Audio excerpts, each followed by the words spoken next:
That's right, we're going back to PopeTown. I hope this is not a one-way ticket.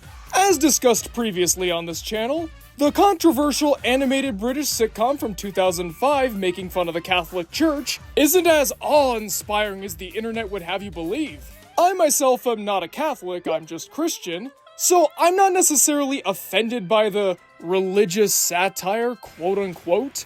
Personally, I just find it lame that they try so hard to be edgy and controversial or whatever buzzwords you could throw out. But we're not gonna talk about that since, once again, that ground has already been tread. Today, we're going to be talking about versus the network number 307. What happens when the network faces a backlash that they really should have seen coming? Let's get into some background first. PopeTown was created by production company Channel X. One day, the people running that organization were thinking to themselves, what if we made an animated sitcom where it was an office setting and they had the dumb boss, the long-suffering coworkers, the corrupt people on top that are just trying to get rich, but instead of making it an office, why don't we make it take place in Vatican City? And thus, PopeTown was born.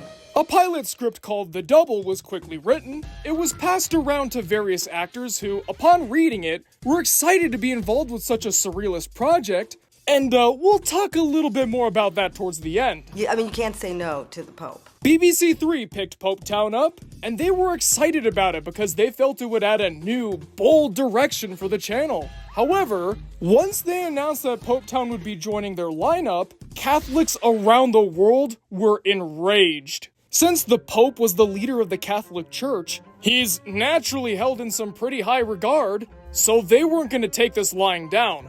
There were protests, online outrage, and just general discourse all throughout the Catholic community. Therefore, BBC Three had no choice but to kick PopeTown to the curb and pretend that the whole mess never happened. All of Channel X's work, all of the excitement that the actors felt about the project were all wasted. If it wasn't for Revolver Entertainment deciding to release the show in a cheap, shoddily made DVD, nobody in the UK would have ever seen it. PopeTown was banned in several countries, and it was aired very briefly in others, mostly just during shock and awe special events on things like MTV. And now it's been relegated to shock fodder. You know the type.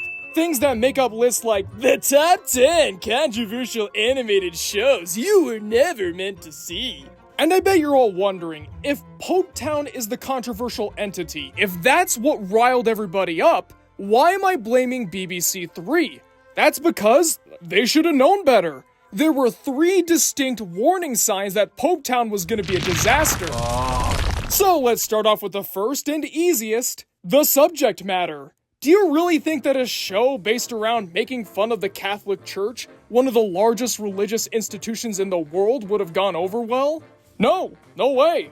True Catholics take their religion very seriously, so when someone's gonna make fun of it, or try to cheapen it in a low-rate animated sitcom, they're not gonna stand for it. They're going to let their voices be heard. And as we can see by the outrage that transpired, it was enough to make BBC Three, at the time one of the largest channels in the United Kingdom, give into pressure and send PopeTown into the shadow realm. I don't feel bad for them because, well, what were they thinking? Did they really think they were going to get out of this unscathed? Or did they think that the Catholics of the world would just go, I don't think that's very cool. Oh well, I'll let it slide. Yeah, no, that was never a possibility. And if they ever thought it was, they were kidding themselves. Yes, I know, the religious aspect of PopeTown is very superficial and it doesn't really do anything beyond, hey look, it's the Pope! Let's all laugh! But that wouldn't matter, especially when not only had people not seen the show at the time, but BBC Three was implying that this would be this deep, cutting criticism of Catholicism, and as it turns out, it wasn't. Meaning that BBC Three made the outrage far worse than it could have been had they actually been honest about what PopeTown was. But what if I told you that the religious element to PopeTown was actually the most minor warning sign? A significantly bigger one would be the production company. Now, it's no secret that Channel X and I don't really get along. I've bashed them twice on this channel, and I'm gonna do it again. I'm sure they work really hard on their craft, but to be honest, I haven't seen anything of theirs that I've liked. Most of their material seems to be generic, by-the-numbers, lame adult humor where it's sex, violence, pop culture references, toilet humor. But instead of having jokes, it's simply including the subject matter and expecting that to get a laugh. Now, shows that include such material and have legitimate humor based around them, like South Park or Drawn Together, and hey, I'll even say it, early Family Guy, they have actual structure. They have legitimate laughs. This is just going into a middle school locker room and hearing people say dirty words and expecting that to be funny. Consistently going for the lowest common denominator was always the name of PopeTown's game. For instance, the reason that there's an American Pope, British helpers, and Japanese tourists is because they wanted to offend everybody all at once. Yeah, they really just cared about pushing people's buttons and nothing else, really. Though to be fair, they did somewhat anticipate the backlash they would get. In defense of the show, Ruby Wax, who regrettably voiced the Pope, would say that PopeTown doesn't feature any specific Pope. Instead, he was merely meant to make fun of the position of Pope rather than the person. The Pope himself had two inspirations, the first being the little niece of one of the creators, and the other being Eric Cartman. Oh boy, I think that explains the voice. You bet, Father Sausage Face! I'm just full of energy! And you will respect my authority! And by the way, don't expect the South Park talk to stop here. It's a constant theme that branches all throughout Channel X's work. Let's do a little role play here. Pretend that you're the head of BBC 3. Representatives from Channel X come and pitch this dangerous, highly controversial show and are telling you it's going to be the next South Park. Now, as someone who knows Channel X's history, do you think this is ever going to go down well? I'll be devil's advocate here. Maybe this would be the right thing for them. Maybe making an animated sitcom in this strange, never-been-done concept before, at least in terms of just making fun of the Vatican, maybe this would be what helps them find their footing. They can't always strike out, they've got to have something good somewhere. That could have been the case, but the third point completely disproves it. The motive. What a rich credit! The only reason Channel X wanted to make PopeTown was because they wanted to cash in on the success of South Park. And this goes beyond the whole every adult cartoon wants to be South Park trend for the late 90s and early 2000s. No. If you jump down that Channel X rabbit hole, you're gonna find that this goes way deeper than that.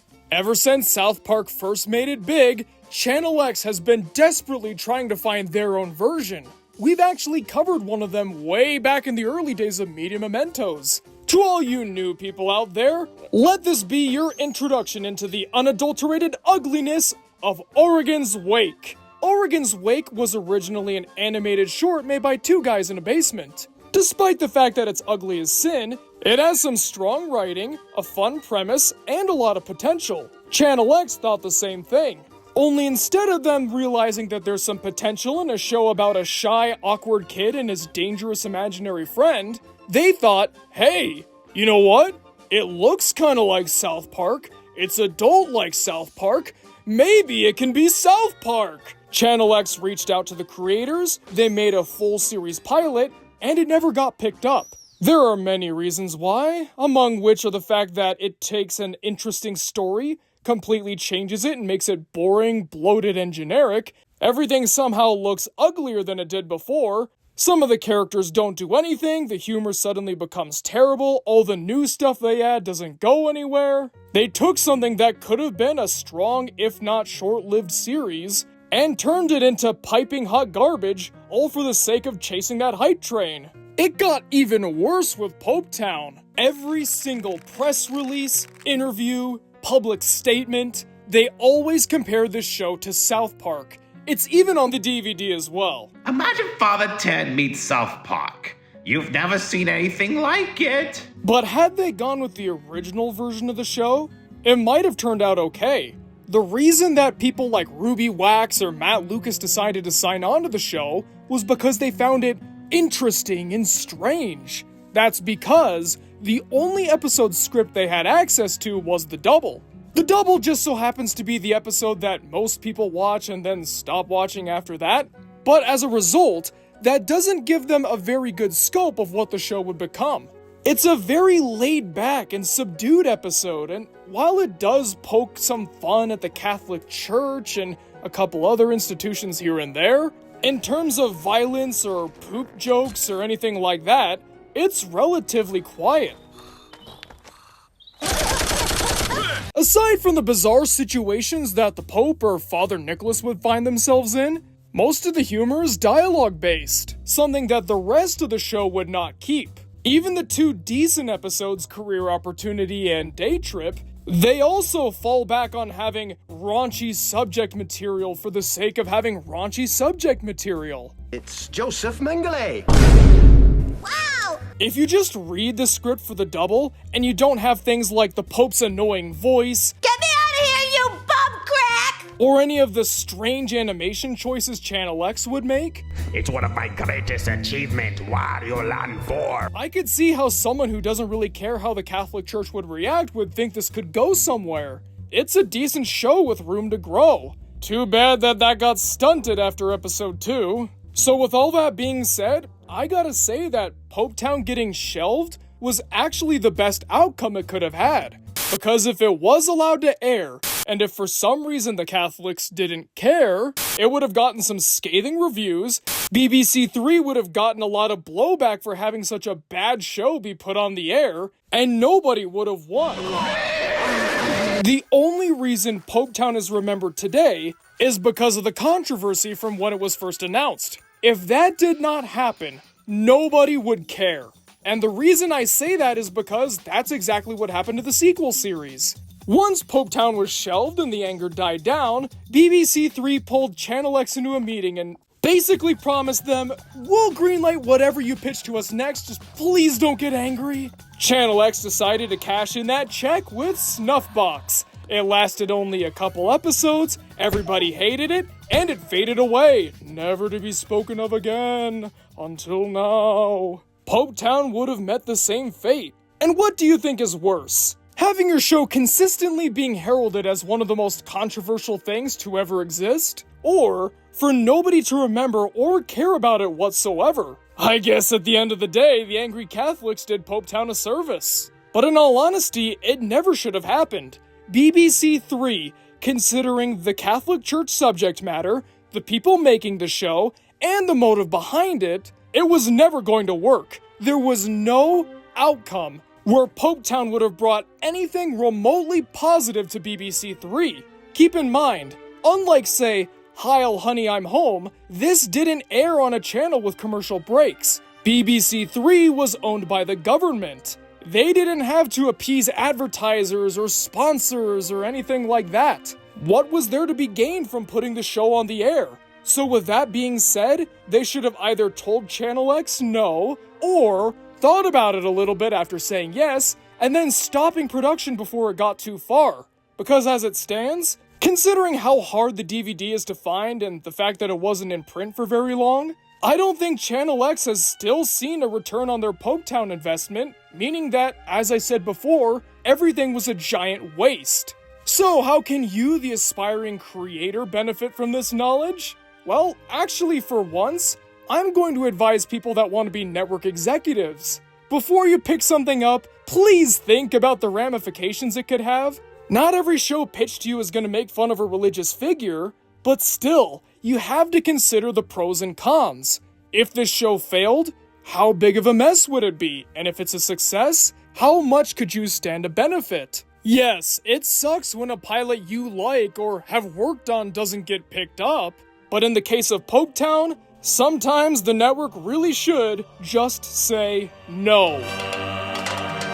Well folks, thanks for watching the video. What'd you guys think? Have you seen PopeTown before, and did you know about this wild history it had? Comment below and let me know, because I'm always excited to hear what you guys have to say. And now it's time to thank our wonderful Patreon people, starting with our Masters of Fate. Chan 11, Drew the Stew, Kev Messick, MD the Dude, Platinum Bass, Quiet Chap, Ryan Williams, Timey, and Woody Woo. And now, our executive producers, Albert Robinson, Blackjack, H.R. Huffman, Indiscreet One, Leaf Storm, Ravioli Supremo, Unkale, and who else but Zane. If you too would like your name read at the end of every Media Mementos video, then why not consider donating to the Patreon? There's a fancy little link in the description below for you to check out. And if you want to get more involved in the Media Mementos fan community, there's a link to the channel's Discord server as well. Feel free to stop on by and say hello. Alright folks, thanks for watching the video and I'll see you guys next time. We're going to sing you our song for the Pope.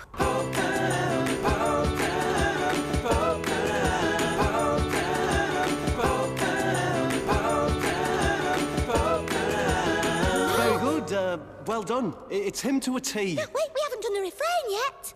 Oh, no.